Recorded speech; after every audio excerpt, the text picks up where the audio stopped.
Assalamualaikum warahmatullahi wabarakatuh. Salam sejahtera bagi kita semua. Selamat bergabung kembali di kelas Laboratorium Pengantar Akuntansi.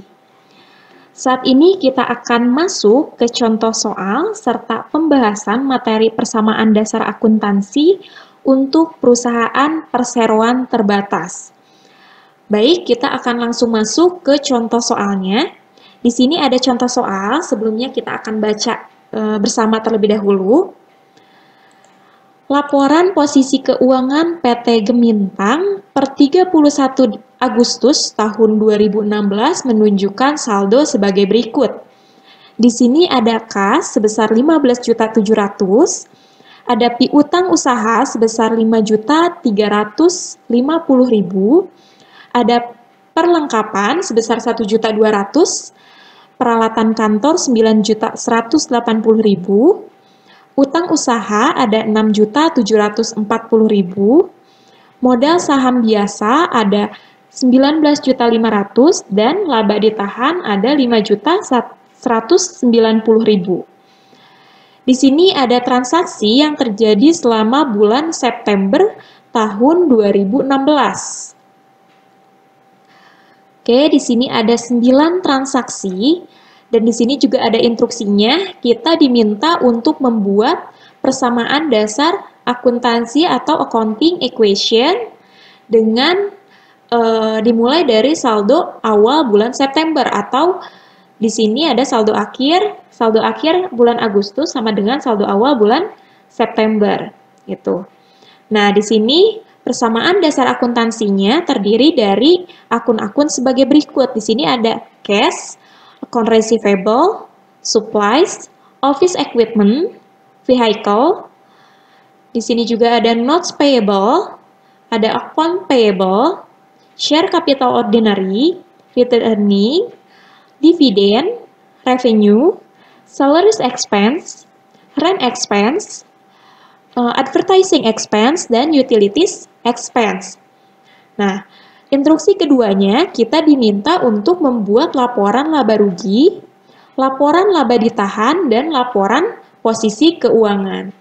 Nah, sebenarnya perbedaan antara perusahaan perorangan CV firma dengan perseroan terbatas ini, perbedaannya hanya di bentuk laporan keuangan di laporan laba ditahan. Nah, kalau di PT atau perusahaan perseroan terbatas, laporannya itu adanya laporan laba ditahan. Sedangkan kalau di perusahaan perorangan, CV dan firma, itu adanya itu laporan perubahan modal atau laporan perubahan ekuitas. Dan perbedaannya lagi, kalau di PT, sahamnya modalnya itu terdiri dari modal saham. Gitu. Sedangkan kalau di perusahaan perorangan CV dan firma itu modal pribadi, seperti itu. Oke, sekarang kita langsung lanjut ke pembahasan soalnya nih. Nah, sebelumnya jangan lupa kita buat dulu formatnya, format dari persamaan dasar akuntansinya. Di sini seperti biasa ada nama perusahaan. Terus di sini ada judulnya. Judulnya karena di sini persamaan dasar akuntansi, kita akan membahas persamaan dasar akuntansi, maka di sini judulnya cukup persamaan dasar akuntansi. Nah, di sini untuk formatnya ada tanggal, ada keterangan, dan ada akun-akunnya. Nah, kelompok akunnya terdiri dari 3 kelompok akun, yaitu ada aset, liabilities, dan equity. Ada equity. Nah, di sini kita harus bisa memilah mana dari akun-akun yang ada di instruksi yang masuk ke dalam kelompok aset, liabilities, dan equity. Nah, di sini untuk akun cash, account receivable, supplies, office equipment, sampai vehicle, dia masuk ke akun kelompok aset. Ini sampai dengan sama dengan. Nah, sedangkan untuk notes payable dan account payable masuk ke kelompok liabilities. kelompok liabilities. Nah, sisanya dari share capital ordinary, mulai share capital ordinary sampai dengan utilities expense, masuk ke akun atau ke kelompok equity. Seperti itu. Nah, setelah dibuat ini semua, ingat di sini untuk dividen, dia sifatnya sebagai pengurang. Dan expense, semua sifatnya sebagai pengurang. Nah, oke, sekarang kita lanjut ke pembahasan soal yang pertama. Oh, karena di sini ada saldo awalnya, maka saldo awal ini harus kita masukkan dulu ke persamaan dasar akuntansinya. Di sini kita masukkan dulu. Nah, jadi di sini ada saldo awal. Berarti ini saldo kalau dari tanggal, berarti tanggalnya tanggal 1 September gitu. Mengikuti karena dia saldo awal transaksinya itu di bulan September, berarti di sini seharusnya sih tanggalnya tanggal 1 September 2016. Nah, di sini ada saldo awal. Kita masukkan dulu semuanya. Yang ada di sini, yang ada di soal, satu-satu kita masukkan ke kolom masing-masing. Cash berapa? Kalau yang tidak ada, misal vehicle atau kendaraan ini tidak ada, berarti kosongkan. Seperti itu. Sampai selesai, sampai ke expense. Oke, setelah saldo awal dimasukkan, baru kita masuk ke transaksi. Nah, di sini kita lihat transaksi yang pertama. Ini bukan tanggal ini, transaksi nomor urut transaksinya. Tapi kalau nanti ada tanggal, berarti yang dicatat di sini, yang dicatat di jawaban sini berarti tanggalnya. Oke, sekarang kita lanjut. Yang pertama, membayar tunai utang usaha yang telah jatuh tempo. Nah, berarti di sini posisinya kita bayar utang. Kalau kita bayar utang, berarti otomatis uang tunai kita berkurang. Berarti cash kita berkurang. Selain cash, apalagi yang berkurang? Nah, berarti di sini kan kita bayar utang usaha, otomatis utang usaha kita berkurang. Karena kita sudah membayar. Nah, berarti kita masukkan ke sini, ke jawabannya. Oke, berarti yang pertama pembayaran utang. Kita bayar utang pakai uang, berarti kan tadi cash-nya berkurang sebesar 2.500.000. Masuk. Minus 2.500.000 atau dibuka kurung, tutup kurung.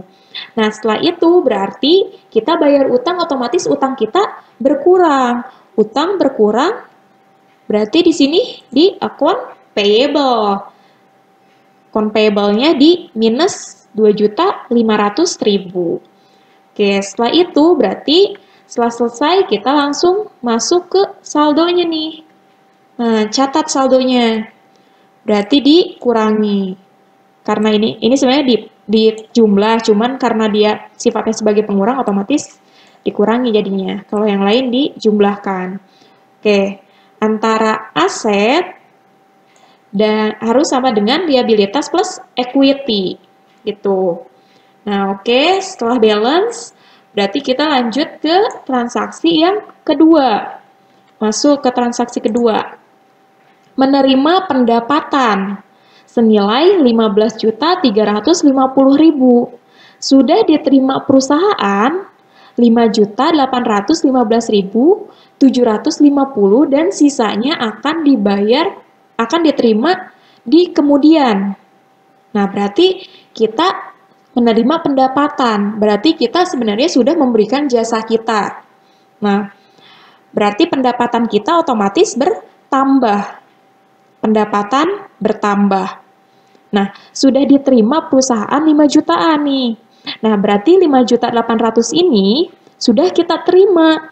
Kalau sudah kita terima, berarti uangnya sudah ada di perusahaan. Berarti cash kita bertambah. Cash bertambah. Berarti di sini ada selisih. Nah, sisanya akan dibayar di kemudian. Berarti uang kita ada di customer. Berarti uang kita ada di orang lain. Maka itu disebut dengan piutang. Berarti piutang kita bertambah. Maka kita masukkan ke persamaan dasar akuntansinya. Nah, berarti di sini transaksinya penerimaan pendapatan.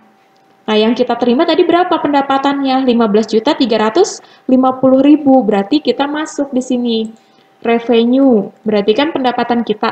Nah, berarti revenue-nya bertambah 15.350.000. Nah, setelah itu berarti di sini yang kita terima baru 5.800.000 nih.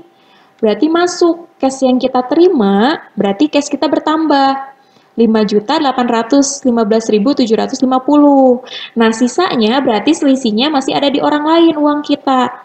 Maka masuknya ke piutang usaha atau account receivable. Nah, setelah ini selesai, berarti kan ini kan balance nih. Nah, jadi persamaan dasar akuntansi itu bukan tidak selalu 2 akun. Bisa jadi 3 akun atau bahkan 4 akun, 5 akun gitu. Nah, jadi tergantung dari transaksinya. Minimal mempengaruhi 2 akun. Tapi lebih juga bisa jadi gitu. Jadi tidak berpatok harus 2 akun yang berubah seperti itu. Nah, di sini antara aset dengan liabilitas dan equity harus seimbang, harus balance gitu. Nah, setelah ini selesai, berarti jangan lupa pakai saldonya lagi. Saldonya berapa? Tinggal dijumlahkan. Dari saldo ini dijumlahkan dengan yang transaksi kedua. Berapa? Ini dijumlahkan lagi, sampai dengan akhir, sampai dengan expense. Oke, setelah selesai berarti kita masuk ke transaksi ketiga. Nah, di sini membeli tambahan peralatan kantor senilai 2.800.000. Kita beli peralatan kantor 2.800.000. Tapi di sini baru bayarnya 987.500 dan sisanya akan dibayar kemudian. Nah, maka saat kita beli peralatan kantor, otomatis peralatan kita bertambah. Nah, kita langsung masuk di sini pembelian peralatan. Nah, di sini saat kita beli peralatan, otomatis peralatan kita akan bertambah senilai 2.800.000. Maka masuk ke sini ke office equipment, peralatan kantor 2.800.000. Nah, baru dibayar tunai sebesar 987.500. Baru dibayar, berarti kita baru bayar segitu. Otomatis kita bayar pakai uang, pakai cash. Nah, kita bayar berarti cash kita akan berkurang. Cash berkurang sebesar 987.500 di minus. Nah, setelah itu sisanya akan dibayar bulan depan, di kemudian hari. Nah, berarti otomatis kita punya utang karena kita beli peralatan sebesar 2.800.000 tapi kita baru bayarnya 987.000. Berarti otomatis kita masih punya utang. Nah, berarti di sini account payable. Sisanya berapa? Nah, nanti harus seimbang nih antara aset dengan equity plus liabilities. Di sini berarti kan ini karena ini minus berarti kan dikurang ya. Nah, 1.812.500 di sini juga sama. 1.812.500. Selesai transaksi ketiga, langsung jangan lupa masuk ke saldo. Oke, dijumlahkan. Tapi karena ini minus berarti dikurang. Yang lain dijumlahkan. Oke. Setelah ini selesai dan harus balance, nah berarti kita masuk ke transaksi keempat. Oke, kita masuk ke transaksi keempat.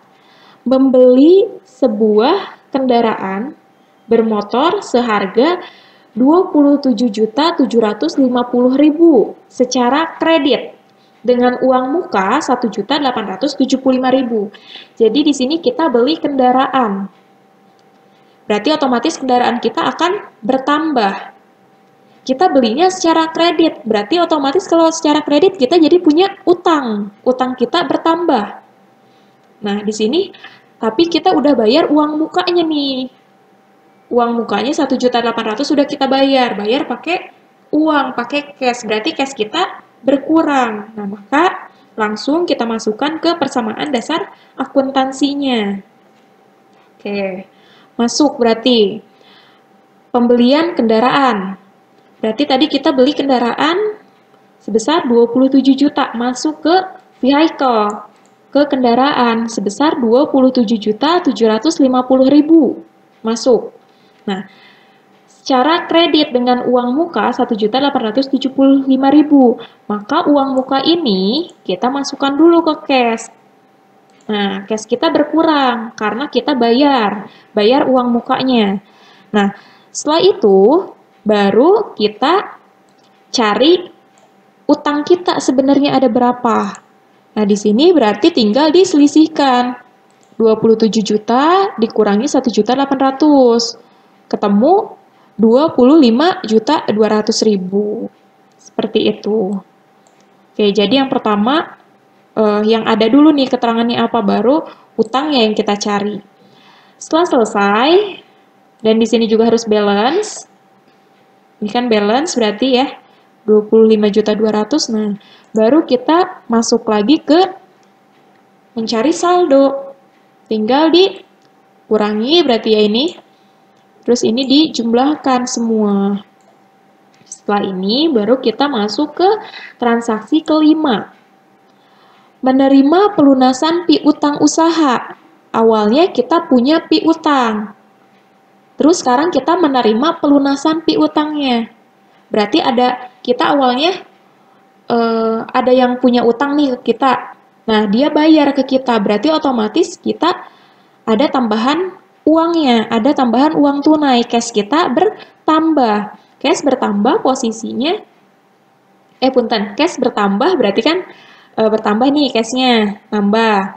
Terus di sini pelunasan piutang usaha. Berarti kalau pelunasan piutang usaha, berarti karena dia udah bayar, otomatis piutang kita jadi berkurang.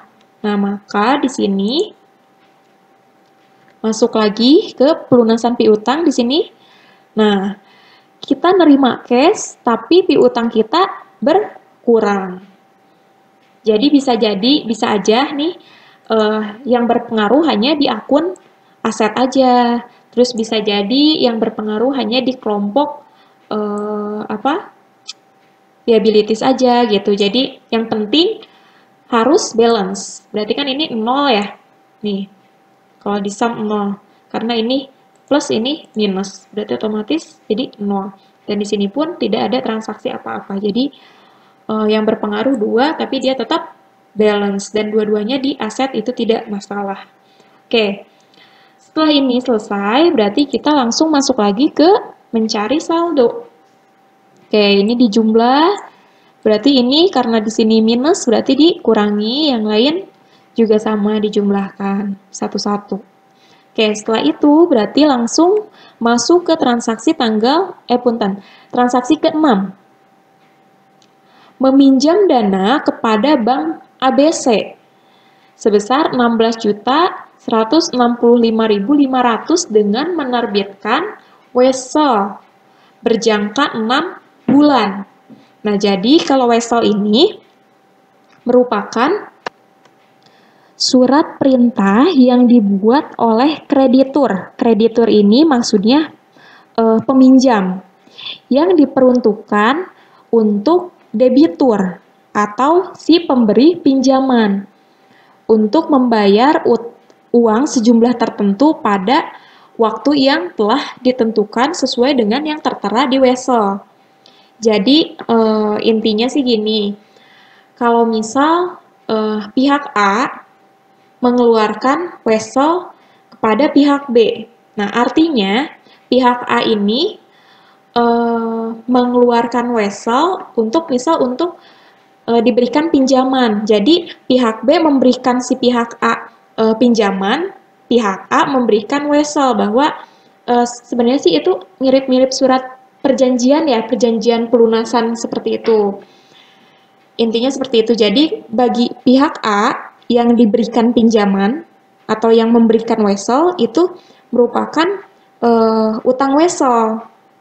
Tapi bagi pihak B yang memberikan pinjaman, yang dikasih weselnya nih sama si pihak A, berarti itu artinya dia punya piutang wesel. Jadi seperti itu. Gitu. Oke, di sini berarti kita meminjam dana ke Bank ABC dengan menerbitkan wesel. Jadi kita di sini pihak yang menerbitkan wesel. Jadi kita minjem ini jaminannya wesel gitu. Jadi kita punya utang wesel, kita dikasih pinjem, kita ngasih si weselnya. Nah, berarti di sini dengan kita diberikan pinjaman, diberikan uang tunai nih, berarti diberikan pinjaman oleh pihak Bank ABC, berarti otomatis cash kita akan bertambah. Cash bertambah, berarti kan di sini. Nah, setelah itu berarti kita menerbitkan wesel berjangka 6 bulan. Nah, berarti di sini artinya kita janji bahwa kita akan bayar 6 bulan ke depan. Seperti itu. Jadi di sini kita punya utang wesel. Kita punya utang wesel. Nah, sebesar 16.165.500. Seperti itu. Nah, setelah selesai, baru kita masuk lagi ke saldonya nih. Tulis lagi saldonya. Dijumlahkan, jumlahkan sampai dengan terakhir. Nah, setelah itu berarti kita masuk ke transaksi ketujuh. Mengumumkan dan membayarkan dividen kas sebesar 1.709.300. Nah, berarti di sini maksudnya apa? Kita bayar dividen. Bayar berarti otomatis ngeluarin kas. Nah, berarti kas kita berkurang. Kas berkurang, dividennya bertambah di sini. Kasnya berkurang, dividen bertambah. Nah, walaupun di sini bertambah, tapi dia sifatnya sebagai pengurang equity, gitu. Oke, setelah itu selesai, berarti lanjut lagi. Masukin tuh saldonya berapa. Setelah dijumlahkan saldonya, baru kita masuk ke transaksi selanjutnya. Transaksi selanjutnya, ke-8, membayar sewa kantor sebesar 1.800.000, gaji karyawan 4.212.500 dan iklan 500.500 untuk bulan September. Nah, berarti ini masuknya ke beban. Kita bayar, otomatis kalau kita bayar uang kita berkurang. Nah, berarti di sini otomatis cash kita berkurang nih. Berkurangnya berapa? Berarti tinggal dijumlahkan. Ini dijumlah ini. Hasilnya 6.513.000 sebagai pengurang karena kita bayar. Nah, setelah itu berarti langsung kita masukkan. Ini masuknya ke beban berarti. Bayar sewa, bayar gaji, bayar iklan masuk ke beban. Nah, berarti kita masukkan nih ke beban. Nah, karena di sini bebannya dirinci satu-satu nih, udah khusus nih bebannya, berarti kita tinggal masukkan ke masing-masing. Berarti kan salaries expense atau beban gaji 4.200.000 masuk. Terus rent expense atau beban sewa 1.800.000 masuk. Terus advertising expense atau beban iklan masuk 500. Nah, setelah itu kan balance nih udah. Ini 6.513.000.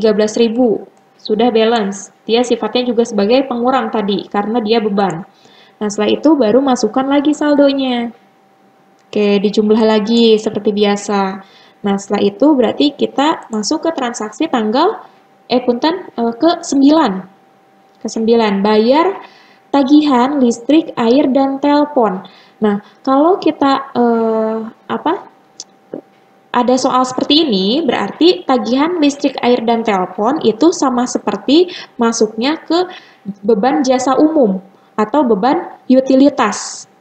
Nah, di sini masuk ke utilities expense berarti. Jadi kalau untuk listrik, air, dan telepon itu masuknya ke jasa umum atau utilitas. Nah, masuk berapa di sini?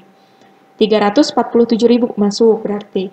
Nah, setelah itu berarti kan kita bayar, berarti cash kita berkurang. Nah, baru kita masuk lagi ke saldonya. Tinggal dijumlahkan lagi. Oke. Antara aset berarti di sini harus sama dengan yang di sini. Oke, tapi ingat ya, cara mencarinya untuk dividen dia sifatnya sebagai pengurang. Jadi dia di minus nantinya, bukan di plus, di minus. Dan yang expense juga nantinya di minus. Sehingga nantinya balance antara liabilitas plus equity dengan aset. Seperti itu. Nah, berarti setelah selesai membuat persamaan dasar akuntansi, tadi perintah keduanya yaitu menyiapkan laporan keuangan, laba rugi, laba ditahan, dan laporan posisi keuangan. Nah, berarti kita masukin nih. Kita buat dulu, pertama berarti yang harus kita buat yaitu laporan laba rugi. Di sini laporan laba rugi. Nah, tetap untuk judul, nama perusahaannya apa, laporannya laporan apa, berarti di sini income statement. Terus di sini for the month ended. Berapa berakhirnya? Oke, berarti di sini karena berakhirnya dia kan ini transaksinya itu transaksi selama bulan September. Berarti kita itu membuat laporannya laporan bulan September di akhir September. September itu ada sampai dengan tanggal 30 September. Berarti di sini berakhirnya 30 September 2016 for the month ended atau for the period ended September 30 2016 seperti itu. Nah, ingat untuk yang masuk di laporan laba rugi yaitu revenue dan expense. Nah, berarti di sini kita masukkan dulu revenue-nya, berarti tadi ada service revenue di sini. Nah, masuk service revenue-nya berapa? Sesuai di sini. 15.350 masuk berarti. Nah, setelah itu baru kita masukkan expense-nya. Nah, untuk expense berarti kita rinci nih. Berarti di sini kan sudah rinci ya. Nah, ini berarti tinggal masukkan salaries expense, rent expense, advertising expense, utilities expense. Nominalnya sesuai dengan saldonya masing-masing. Masuk ke sini. Nah, setelah itu baru di total. Total expense-nya berapa nih? Di jumlah. Nah, sifatnya sebagai pengurang. Ketemulah nanti net income berapa. Nah, tapi tergantung, ingat lagi. Kalau untuk apabila dia revenue-nya lebih besar dibanding expense atau pendapatannya lebih besar dibandingkan beban, berarti otomatis dia dapatnya laba atau net income. Berapa selisihnya nih? Berarti ini laba. Nah, tapi kalau ternyata expense-nya lebih besar dibandingkan revenue atau bebannya lebih besar dibandingkan pendapatan, maka otomatis dia akan mendapatkan rugi, bukan laba. Nah, berarti di sini net loss. Gitu. Berarti selisih ini net loss kalau ternyata revenue-nya itu lebih besar, revenue-nya lebih kecil dibandingkan expense. Seperti itu. Nah, di sini kita dapatnya net income, labanya nih, 8.489.050. Oke, setelah kita buat laporan laba rugi, kita masuk ke laporan perubahan laba ditahan. Punten, ini bukan laporan perubahan laba ditahan, tapi laporan laba ditahan biasanya. Oke, di sini berarti namanya tetap sama PT. PT-nya apa? Berarti di sini kan PT Gemintang. Oke, di sini retained earning statement. Laporan laba ditahan. Nah, for the month ended 30 September 2016 atau for the period ended. Itu untuk periode yang berakhir. Pokoknya kalau untuk laba ditahan dan income statement dia untuk periode yang berakhir gitu. Kalau untuk statement of financial position dia cukup tanggal akhir bulannya aja, tanggal berapa. Oke. Di sini berarti retained earning awal atau September tanggal 1 tahun 2016 berarti berapa? Kita cek di soal. Di sini. Laba ditahannya 5.190.000, berarti masuk di sini. Nah, net income-nya berarti di sini net income-nya sebesar ini ya, masuk 8 juta. Oke, dividennya berarti kita lihat di dividen di sini. Nah, oke, di sini 1.700.000, maka masuk ke sini 1.700.000, sifatnya sebagai pengurang. Oke, berarti di sini ada peningkatan laba ditahannya sebesar 6.779.750. Kalau dia di sini net loss, misal net loss-nya 8 juta, ininya ada dividen 1.700.000. Nah, berarti nanti dijumlah, sifatnya di sini sebagai pengurang. Jadi ini nantinya di minus. Tapi kalau karena di sini ternyata net income, berarti di sini ada peningkatan. Gitu. Kalau misal ternyata di sini net income-nya hanya 1 juta. Sedangkan dividennya yang dibagikan 1.700.000. Nah, berarti di sini kan plus 1 juta, di sini minus 1.700.000. Maka yang ditulis di sini yaitu minus 700.000 gitu. 709.300 gitu. Nah, setelah itu berarti kita barulah tahu nih laba ditahan akhirnya berapa di tanggal 30 September. Nah, berarti kalau ini tinggal dijumlahkan. Karena dia ada peningkatan di sini increase. Nah, kalau ternyata dia ada penurunan, di sini minus berarti tinggal dikurangi gitu. Tapi karena di sini ternyata ada peningkatan, maka dijumlahkan. Ketemulah retail earning akhir. Nah, setelah itu barulah kita bisa masuk ke laporan posisi keuangan. Laporan posisi keuangan judulnya sama saja. Nama perusahaan, Statement of Financial Position atau laporan posisi keuangan. Nah, di sini, tapi ingat di sininya itu hanya tanggal akhir bulan saja. Gitu, tinggal masukkan tanggal akhir bulan.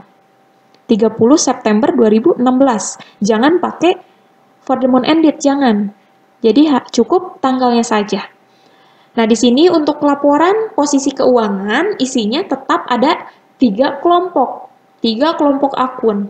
Asset, di sini liabilities, dan ada equity. Oke, sekarang untuk asset itu kan dibagi menjadi 2 ya sebenarnya. Ada current asset, ada fixed asset atau non-current asset.